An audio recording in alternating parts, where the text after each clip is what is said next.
So I'm coming up on 20 years of drinking beer, and I still sound like an idiot every time I talk about it. Yeah, you sound really stupid. Right, so that's too much. The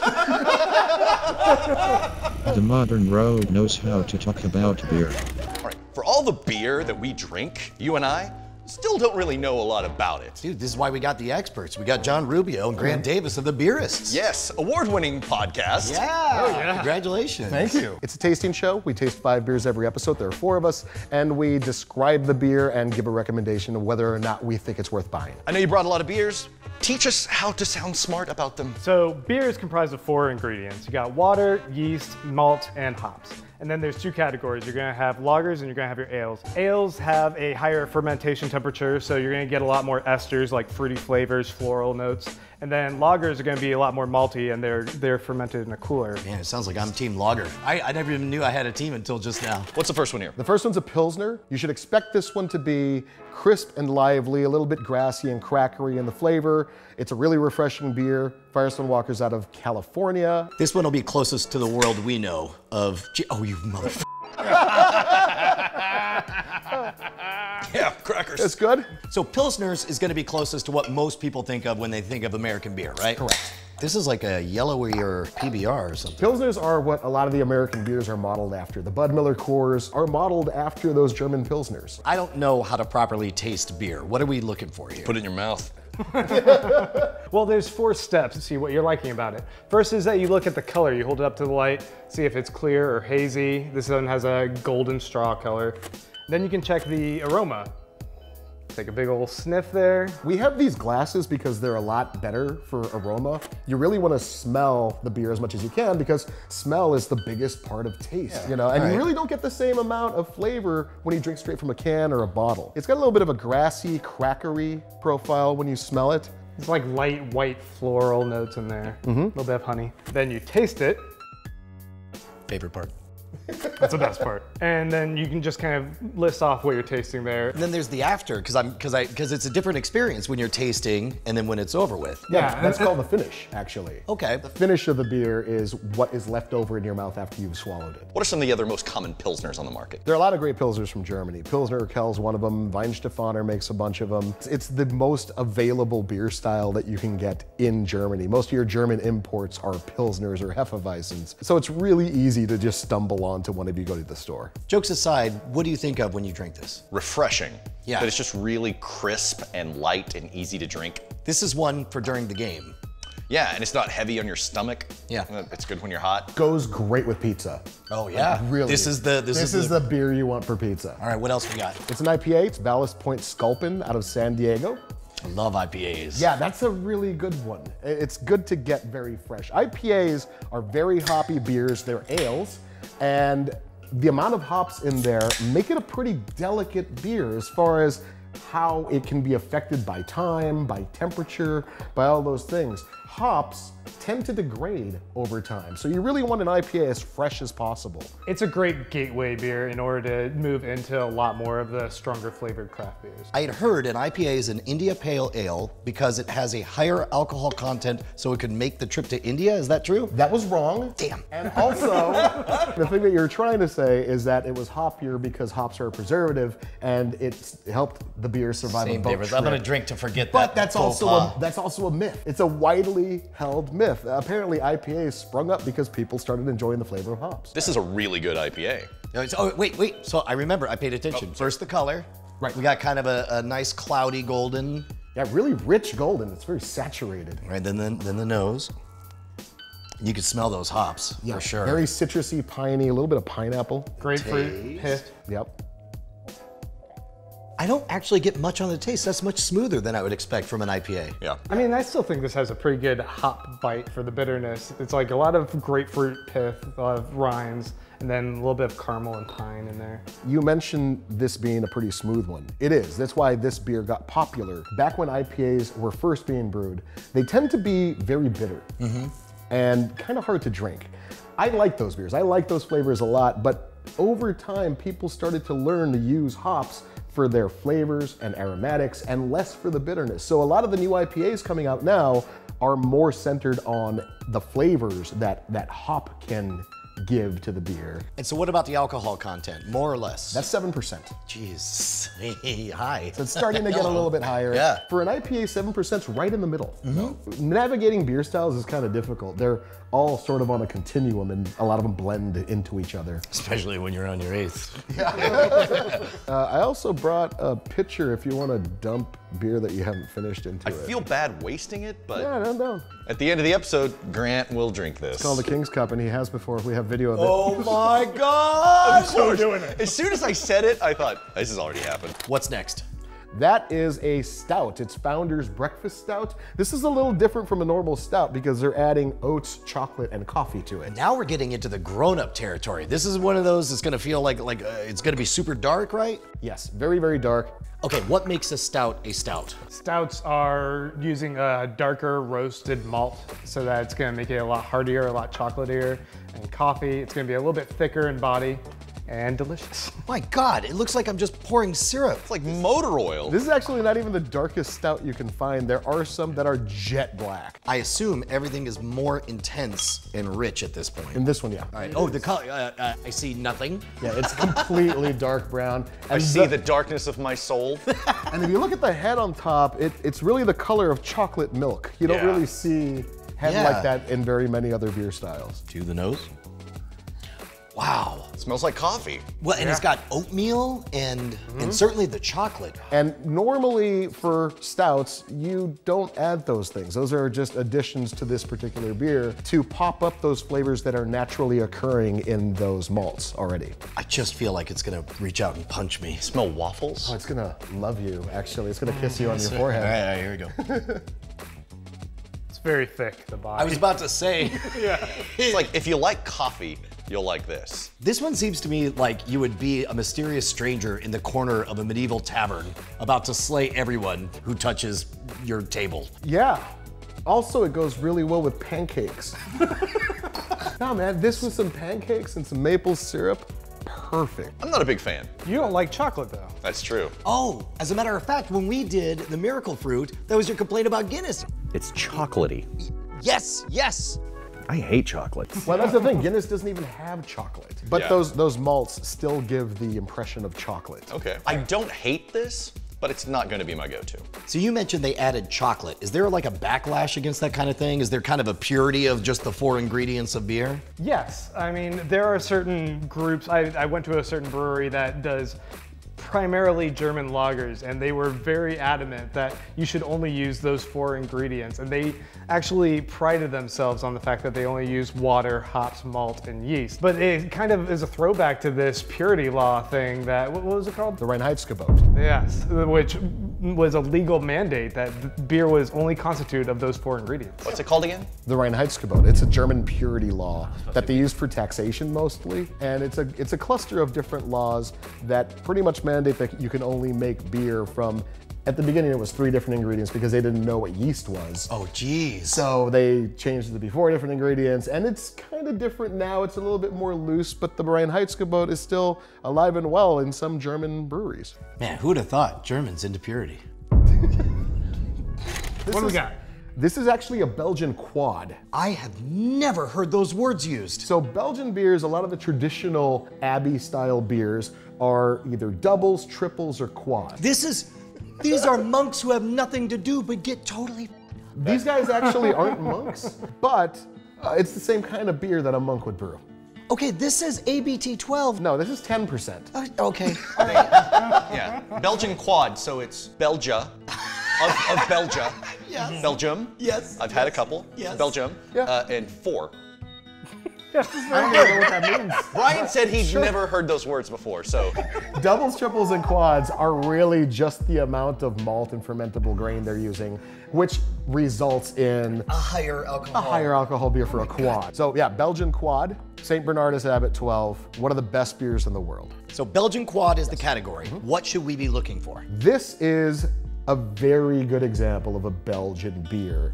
Belgian yeast tends to throw off a lot of really great fruity and spicy notes. So you're gonna get something like baked pears, baked apples, but also cinnamon, clove, things like mulling spices. I just realized I'm involuntarily grimacing at all of those things. I don't know. I think this might be the first beer I met that I didn't like. Okay. It's got this sort of creamy, spicy quality, and also something like baked or poached pears. Like it looks like a dark amber, right? Yeah, pretty much. Dark, kind of hazy amber. I don't know how it's gonna taste, but it smells sweet. It smells sweeter than it tastes. Okay. It has a sweetness in the flavor, but it ends pretty dry. It doesn't taste like I would expect it to taste. It's really crisp. Were you thinking it was just gonna be a fruity. sugar bomb? Yeah. Yeah. It is still thick. It's got a pretty substantial body to it, but it's not cloyingly sweet. You don't like it? I do not want. Oh, wow. I could drink this by the gallon. Isn't this great? This is just one of those beers I want all the time with like Thanksgiving. This is remarkable. I found out something new about myself. There's a beer I don't like. We have 2 more chances to find more beers you don't like. All fruits are too intense and too sweet for me. Sure. And this is like that made into a beer. Get ready for these ones. It's actually not bad on the second, now that my palate is set and I know what language we're talking about. You do have to calibrate. Between beers, it's good to not write a beer off after the first or second sip.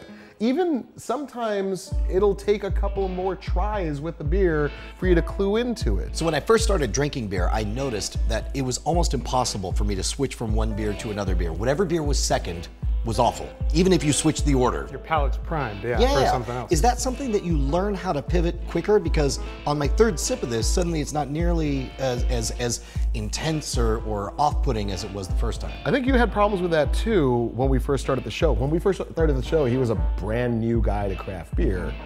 But now we're experts and alcoholics. No, but I think expectation plays a big role in that. Yeah. If you don't know what you're tasting, it's harder to find your bearings and to find things to enjoy about the thing you're tasting. It's like when your body doesn't know what's coming, it just says, poison, this is poison. Pretty much, yeah. It's all about expectation. Yeah. And the more examples of a thing that you have, the more you can taste differences between those examples. I really like it. Wow. This might be the favorite that we've had so far. Well, this next beer is a Saison, and it's a Franco-Belgian style of beer that tends to be a little bit farmy and rustic.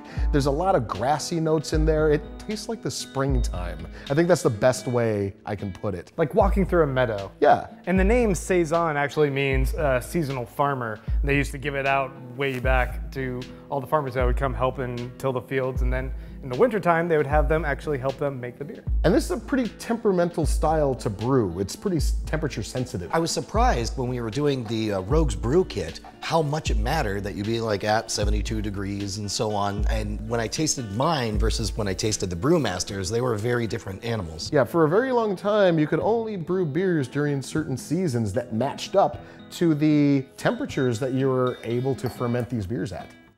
Whoa, I didn't expect this to look so light. Yeah. It's almost like a champagne. It's a beautiful style of beer. It's actually one of the best beers to drink with food. So I'm assuming that means it's more mild? It's kind of mild, but there's a lot of nuance to it. Spice. You're gonna have a lot of spice character, but it's a light in body beer, so it's easy to drink. Look at the amount of head on this beer. I was about to say, I was gonna blame Jason and his pouring, but No, I guess it's just over-carbonated. No, that's part of the beer style. Actually, let me take this one. I'll let you take that one. It'll be easier for you to navigate through that Okay, head. so color. So this is like a cloudy golden, and you can see what looks like particles, but I guess that's just all the carbonation? But that can also be a little bit of yeast in suspension. A little bit of sediment, funkiness, yeah. yeah. Sometimes yeast doesn't flocculate all the way out of the fluid.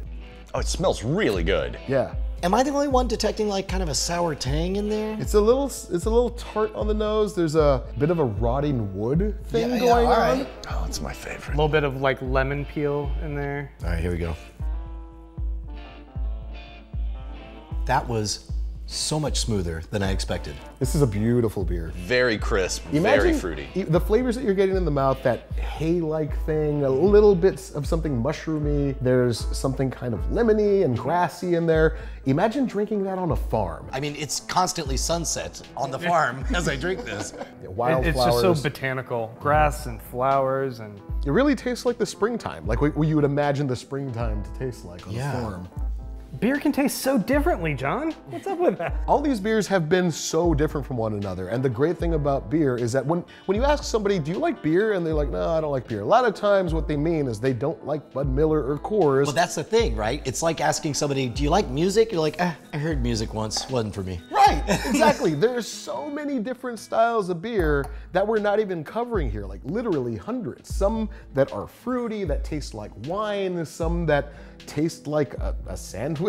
I've had a beer that tasted like a sandwich before. All right, so we had Pilsner, IPA, Stout, Saison, Quad, and now what? Now, this is a goose. A goose is a Belgian style of beer. It's a blend of 3 different lambics, 3 different years of lambic. A lambic is a sour beer. It's spontaneously fermented. Pretty much what they do is they brew this beer, put it in these vessels to cool out in the air, and whatever's in the air falls in and inoculates the beer, the bacteria and the yeast that are naturally everywhere. Wait a minute, because I've heard you want to like not have outside bacteria or you won't get a consistent beer, right? That's why they blend it.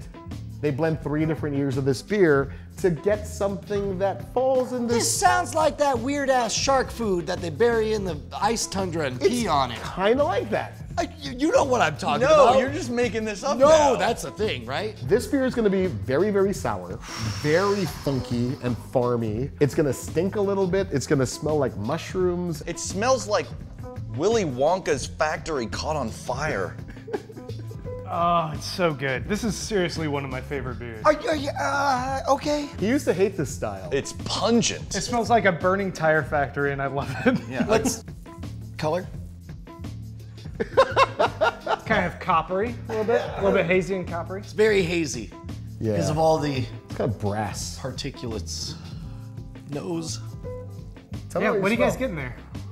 Okay. Rubber, it's- burnt hair, maybe? Yeah, burnt rubber. It's sour. Rotting peaches and oranges. I mean, I'd hate to say it, but almost vomit. Is that bad to No, say? that's fine. Like you kind But of. in a good way. Vomit in a good way.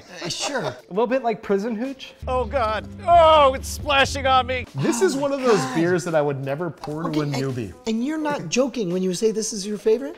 Oh no, I love this beer. You haven't even taken a sip though. When we started the show, like he was new into beer and he hated these beer styles. Hated. Hated. And it's something that he acquired a taste for This over is called time. the Gooch. Goose. Thank you. Yeah, this is the goose. No, it says here, brewed in a toilet in San Quentin. Well, one of the cool things about this particular goose is that they don't actually brew their own beer. They just blend the beer together from 4 other different breweries in Belgium that make their own gooses and lamb. Are you saying that we've been making our own goose? That's a different thing altogether. I imagine. This is a King's Cup. Smell it again.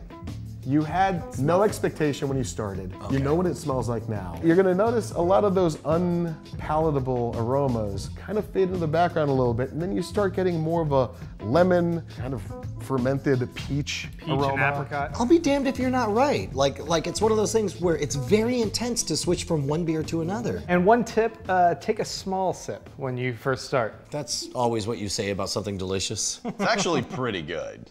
Yeah. I like it. The types of acid in here that give it that really sharp tartness and sourness are acetic acid and lactic acid. Acetic acid is what you find in vinegar. Think pickle juice, think that sort of thing.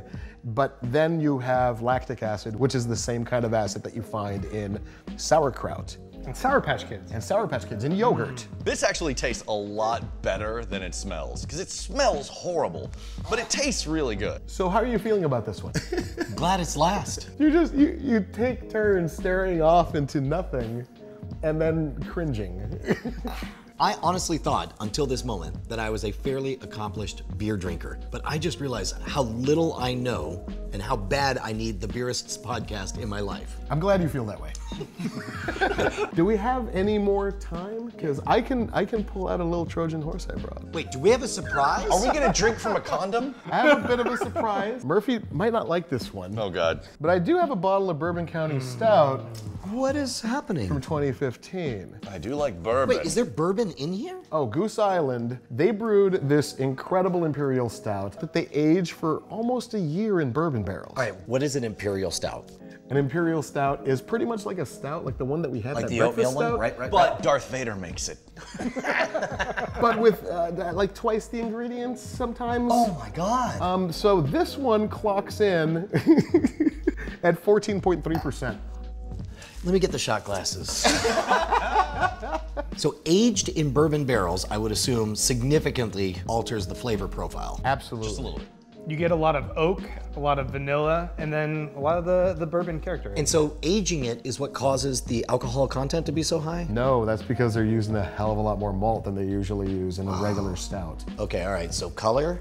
This is it's a stout, right? You can recognize And it's if you like notice coffee. how it sticks to the glass Yeah. when you rock it back and forth, It just seems syrupy, right? it's syrupy and it is pretty alcoholic. It's like a liqueur. I gotta imagine this is all the calories, right? This has all the calories. It's also very sweet and very Oh my, alcoholic. holy cow, hold on, Yeah. wow, that's intense. Smells like bourbon and brownies. Yeah, I don't like brownies. I'm really glad you gave the advice of going back multiple times, because the first time I'm like, ew. Second time, like, get ready, not so bad. And the third time, like, oh, I can see why somebody would like this. I brought this beer just for fun because it's pretty much the furthest away you could get from the first beer we had. Yes. It tastes like caramel. Caramel and fudge brownies, and a little bit of vanilla, like poured in. The more I smell it, the more I detect the bourbon. Oh, yeah. I totally missed it the first time. So forever, whenever I'd switch from one beer to another, it was always whatever beer was second was terrible. But I think this is a decent little hack to prep your palate in advance. I never thought about smelling the beer in advance and getting yourself excited and ready for the new flavor profile. It's getting yourself prepared in a way that gives you an expectation for what you're about to drink. All right, here we go. Not a fan. You know, certain beers aren't for everyone, but we always encourage you to go back and try it again and again and again that and caramel. suffer. Yeah, drinking this beer is really like drinking a port wine. It's a very big, sweet, decadent experience that you don't drink a lot of. You don't ever want to drink an entire bottle of this by yourself. That Pilsner, I felt like I could finish, you know, running a mile and then drink that. This is, you have to treat it as though you're actually just drinking straight bourbon. You have to let a little bit of it in. Sip it, savor it. This is wonderful with a cigar. Also really wonderful with some desserts. If you drink this with a cheesecake, that's amazing. This one has the best finish of all of them. Yeah. But the problem is you have to get through the drinking to get to the finish. I feel guilty when I don't like a beer. Why? Like I failed the beer. Wait a minute. Are you having my experience? Are you tapping out? Yeah. You should never feel guilty about not liking a beer. I like this better than the breakfast stout, strangely enough, because this one is more chocolatey. Way more intense, Yeah, but I'm not a fan. This is perfect. Remember, our whole point was to sound like we knew what we were talking about? You don't sound like you know what you're talking about when you talk about how you like everything. You sound like you know what you're talking about when you say, oh, oatmeal stout is a bit much for my palate. I personally prefer the goose. Yes, perfect. That's you. I'm convinced you know what you're talking about. Yeah, nailed it. All right, let's get hammered. I think Grant has something to do first. Oh, I thought you were gonna do it. I'm not gonna do it. The King's Cup. I don't want to pour this into the King's Cup. Where Well, we should I can pour a little bit. There's plenty. Is there any goose left? Pour some of that in there. Oh, Let's God. tart this thing up. It'll always be the gooch. Well, it's in there. You're gonna have some. Yeah, well, is this why you guys invited me? Thanks. Where can we find the Beerists? Thebeerists.com. We're also on iTunes. Oh my God, he's doing it! On the Amazon or Play Store, the Google Play Store, that one. Yeah, we're there. We're on Stitcher. Oh my God, it's running down his. Oh my God. Gross. Oh, it's so good. Oh, it's so good. Life. Hold on. Oh man. Actually, Oh, that's horrible. there's kind of some good stuff going there. No, it doesn't. It honestly smells like pesticide. What? I don't even know you. You've become one of them. How you like that? It's not that bad. Yeah. Give it back here. It's really gross. Thanks, Brian. Here you go. I can't. You gonna? Brian's been sick, so he's last. It's not that bad. I mean, it's not good.